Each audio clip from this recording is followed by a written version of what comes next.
Magandang araw sa inyong lahat at welcome sa aking channel. Si Kim Chiu ay muling inasar ng kanyang pamilya sa It's Showtime.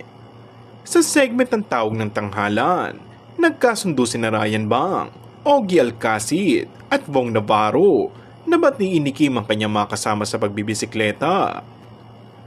Kamakailan lamang ay nagtrending ang dalawa na sina Kim Chiu at Paolo Avellino matapos silang magbisikleta noong nakaraang araw.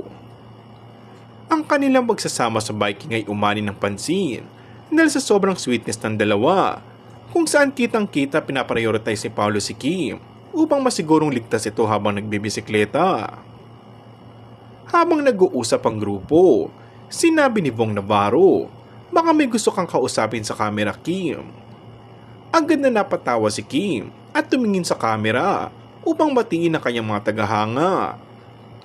Bagamat hindi niya tahasang binanggit ang pangalan ni Paolo, halatang siya ang tinutukoy ni Kim na alam ng mga tagahanga. Ang mga ganitong eksena ay nagbibigay liwanag at saya sa mga manonood at nakakatulong sa pagbuo ng mas malalim na koneksyon sa kanilang mga idolo.